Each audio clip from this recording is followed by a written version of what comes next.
Hi everyone, నమస్తే అండి. Welcome to our channel Rishi home foods. ఈరోజు రెసిపీ వచ్చేసి ఈవినింగ్ టీ టైమ్ స్నాక్స్ అండి. సమోసా. పెద్దవాళ్ళ నుంచి చిన్నవాళ్ళ దాకా సమోసా అంటే ఇష్టం లేని వాళ్ళు ఎవరూ లేరు కదండి.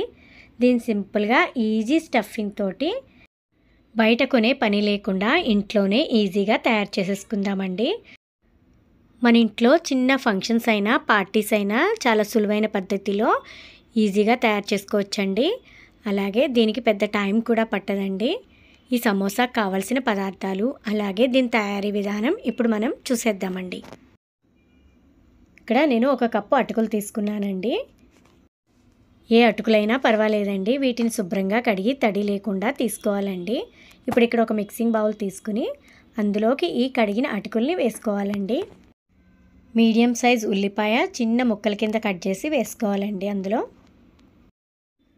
ఒక పచ్చిమిర్చిని చిన్న ముక్కల కింద కట్ చేసి వేసుకోవాలండి. పచ్చిమిర్చి ఇష్టం లేని వాళ్ళు 1 స్పూన్ కారమైనా యాడ్ చేసుకోవచ్చు. బట్ పచ్చిమిర్చి వేసుకుంటేనే బాగుంటుందండి. అలాగే చిన్న క్యారెట్ తీసుకున్నానండి. ఇక్కడ బాగా చిన్న ముక్కల కింద కట్ చేసి వేసుకోవాలండి. కొద్దిగా కరివేపాకు చిన్న ముక్కల కింద కట్ చేసి వేసుకోవాలండి.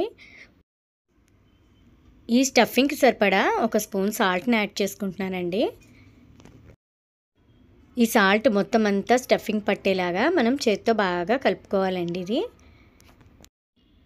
దీంట్లోకి 1 స్పూన్ ధనియాల పొడి అలాగే 2 స్పూన్ల కారం యాడ్ చేసుకుంటున్నానండి. చేత్తో మొత్తం అంతా ఒకసారి బాగా కలిపేసుకుని మూత పెట్టి పక్కన పెట్టుకోవాలండి. ఇప్పుడు ఒక గిన్నె తీసుకుని దాంట్లోకి కొద్దిగా మైదాపిండిని వేసుకుంటున్నానండి. 2 స్పూన్ల మైదాపిండి అలాగే 2 స్పూన్ల వాటర్ వేసుకుని ఉండలు లేకుండా కలిపి పెట్టుకోవాలండి. మరి వాటర్ ఎక్కువ వేసుకున్నా జారుగా అయిపోతుందండి. ఈ విధంగా ఉంటే సరిపోతుంది మనకి. దీన్ని ఇలా కలిపేసుకుని పక్కన పెట్టుకోవాలండి. మనకి మార్కెట్లో ఈజీగా సమోసా చేసుకునే షీట్స్ దొరుకుతున్నాయండి. లేదా మనం ఇంట్లో కూడా ఈజీగా ప్రిపేర్ చేసుకోవచ్చు. గోధుమ పిండితోటైనా పర్వాలేదు, మైదా పిండితోటైనా పర్వాలేదండి. ఇప్పుడు నేను కొన్న షీట్స్ తోటే మీకు సమోసాని చూపిస్తున్నాను. ఈ షీట్స్ మనం ఎక్కువ క్వాంటిటీ తెచ్చుకున్న ఫ్రిడ్జ్లో స్టోర్ చేసుకోవచ్చండి. మనం వాడే ముందు ఒక 10 నిమిషాల ముందు తీసి బయట పెట్టుకుంటే సరిపోతుందండి. దీంట్లోంచి మనం ఒక షీట్ తీసుకుని ఇప్పుడు సమోసాని ఎలా చుట్టుకోవాలో చూపిస్తున్నానండి. కోన్ షేప్ వచ్చేలాగా చుట్టుకోవాలండి. ఇలా చుట్టుకున్న తర్వాత మనం కలిపి పెట్టుకున్న మైదా పేస్ట్ని ఇలా కార్నర్లో కొద్దిగా వేసి ఫోల్డ్ చేసుకోవాలండి. ఇలా చూపిస్తున్న విధంగా. ఇలా మనం మైదా పేస్ట్ రాయడం వల్ల మనం వేసుకున్న స్టఫింగ్ బయటికి రాకుండా ఉంటుందండి. మనం ఆయిల్లో ఫ్రై చేసినప్పుడు ఇలా కోన్ షేప్లో తయారు చేసుకున్నాం కదండి. ఇప్పుడు దీంట్లోకి 2 లేదా 3 స్పూన్ల దాకా స్టఫింగ్ని వేసుకోవాలండి.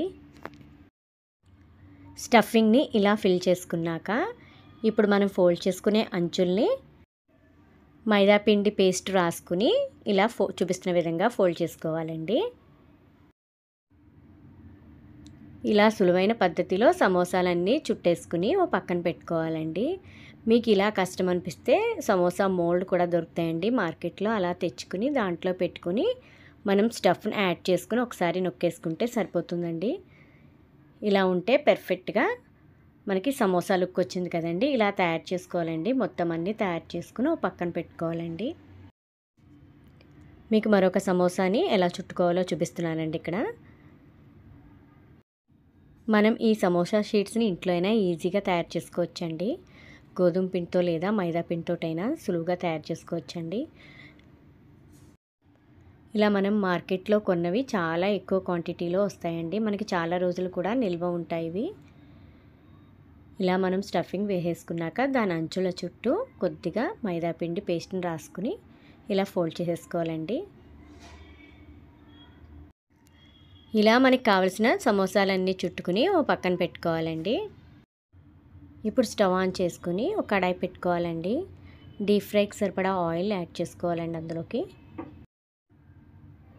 ఆయిల్ వేడెక్కాక ఒక్కొక్క సమోసాని ఆయిల్కి సరిపడగా వేసుకోవాలండి. ఒకవైపు పూర్తిగా ఫ్రై అయ్యాకే రెండో వైపు తిప్పుకోవాలండి.